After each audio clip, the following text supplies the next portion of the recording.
Сәлем достар, қазір ревью арнасына қош келдіңіздер. Алматы сияқты еліміздің ірі қалаларында кептеліс басты проблема болып табылады. Егер де сіз қаланың бір шетінен екінші шетіне жету үшін қоғамдық көлікті немесе жеке көлігіңізді пайдалансаңыз, кей жағдайда ыңғайсыздықты тудырады. Егер жеке көлігіңізбен жүрсеңіз, сағаттап CO2-ні жұтып кептелісте тұрасыз. Ал қоғамдық көлікті пайдалансаңыз, оның да ыңғайсыз жері бар. Яғни автобус пен троллейбус сияқты көліктердің ішінде адамдар саны өте көп. Жүруде ыңғайсыз, ал жазғы тұрым оның іші тіпті ыстық болады. Осы кезде альтернативті көліктің қандай түрі бар деген сұрақ қоясыз. Мен сіздерге бүгін электр қуатымен жүретін электровелосипедтерді ұсынғым келеді. Бұл екі электровелосипедті Алматы қаласында орналасқан Техносити дүкені бізге ұсынып отыр. Сол үшін біз оларға алғысымызды білдіреміз. Бұл екі велосипед бір-біріне өте қатты ұқсайды, дегенмен де бірқатар ерекшеліктері бар. Біріншісі, басты ерекшелігі ол олардың дөңгелектерінің көлемінде. Біріншісінде диаметрі 14 болса, екіншісінде 12 дюйм. Бұл электровелосипедтердің дизайндары да ерекше. Өздеріңіз байқағанындай, рамалары жоғары қарай ұмтылған. Сонымен қатар рамасы болаттан жасалған, ал пластик элементтері кейбір жерінде орнатылған. Мәселен, қанаттарында, сонымен қатар жарықтандырғыш элементтерінде қолданылған. Электровелосипедтер 3 түрлі түсте ұсынылады: ақ, қызыл және де қара.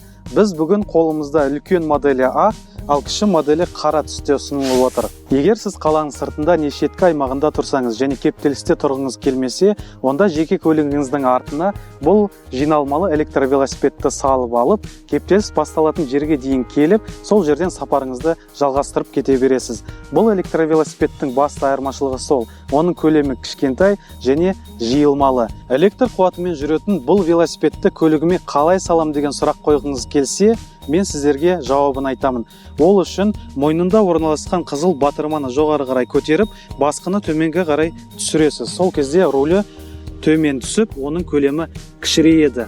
Айтпақшы, салмағына келетін болсақ, өзі кішкентай болса да 18,5 килограммды құрайды. Шынымен де салмағы ауырлау. Даушер компаниясының бүгін бізге ұсынып отырған электровелосипедтерінің көлемі келесідей. Үлкен моделіне келетін болсақ, оның ұзындығы 120 см, ал кіші моделінде 110 см-ді құрайды. Өздеріңіз біліп отқандай, ол 14 және 12 диаметрлі дөңгелектерге байланысты.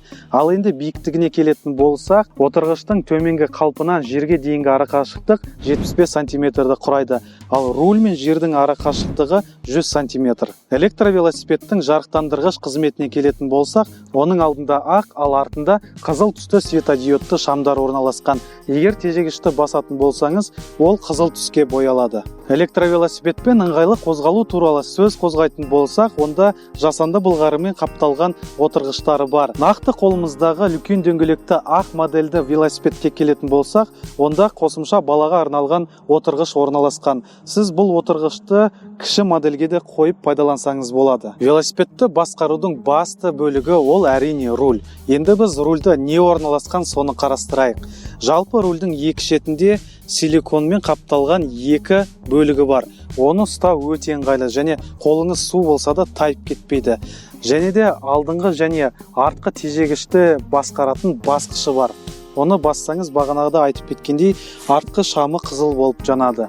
Сонымен қатар, бұл жерде алдыңғы және артқы шамды жағатын батырма орналасқан, жоғарыда қосылады, төмен қарай өшіреді. Сонымен қатар, астында дыбыс сигналы. Оң жағына келетін болсақ, ең шетінде алдыға жүруге жауап беретін акселератор басқысы. Сонымен қатар, бұл жерде кішігірім микрокомпьютер орналасқан. Ол жерде сіз қанша километр жүрдіңіз, жылдамдығыңыз қанша және қаншалықты батареясының қуаты қалған туралы ақпарат шығарылып отырады. Осы жерде мен үлкен дөңгелекті және кіші дөңгелекті модельдерінің айырмашылығын айтқым келеді. Жалпы электровелосипедті қосу үшін үлкен модельде сіз кілтті салып, оны бұрайсыз. Ал кіші моделінде тек қана батырма орналасқан. Бұл электровелосипед екі түрлі жолмен қозғалысқа келеді. Біріншісі кәдімгі велосипедтегідей шынжыр мен басқының көмегімен, ал екіншісі аты айтып тұрғандай электрдің қуатымен. Бұл раманың ішінде 350 ваттқа арналған батарея орналасқан. Оны сіз 3,5-5 сағат қуаттап 35 километр қашықтықты жүре аласыз. Сонымен қатар, егер сіз электр қуатымен бірге басқышты басып аяғыңызбен көмектессеңіз, 50 километрге дейін жолды жүре аласыз. Сонымен қатар, бұл электровелосипедте өздеріңіз байқап отырғандай, артқы вилка мен раманың арасында амортизатор орналасқан. Және де бұл электровелосипед максималды 120 килограмм салмақты көтере алады. Мәселен, менің салмағым 75 килограмм. Жаман жолда өте жұмсақ. Қазіргі таңда электр қуатымен жүретін көптеген көліктердің түрлері бар. Электровелосипедтер, электросамокаттар, гироскутерлар және де моно дөңгелектер. Электровелосипедтердің олардың алдындағы ең басты артықшылығы қандай? Ол оның басқышында. Яғни, егер де батареясы таусылып қалса, әрі қарай сапарыңызды жалғастыра бересіз. Ал электросамокат бұл жерде сізге жүк болып қалады. Біз енді бұл электровелосипедтің артықшылықтары мен кемшіліктерін атап өтейік. Артықшылықтары менің ойымша 3. Біріншісі оның дизайны. Қара түсте тіпті әдемі көрінеді. Екінші артықшылығы ол оның шағын көлемінде. Егер де рулін жинасаңыз, кез келген жеңіл көлікке сыйып кетеді. Және де үшінші артықшылығы, ең соңғысы, ол оның жұмсақ отырғыштарында. Ал кемшілігіне келетін болсақ, менің ойымша ол тек қана біреу, ол оның салмағы. Шынымен де 18,5 килограмм бұл кіші велосипедке ауырлау болып көрінеді. Әйел адамға бұны көтеру ыңғайсыздық тудыратын сияқты. Сонымен достар, біз бүгін Даушер электровелосипедтерін қарастырдық. Олардың артықшылықтары мен кемшіліктерін атап өттік. Оларды сіздер Даушер.kz сайтына кіріп тапсаңыздар болады. Ал енді мен сіздермен қоштасамын. Сау саламат болыңыздар.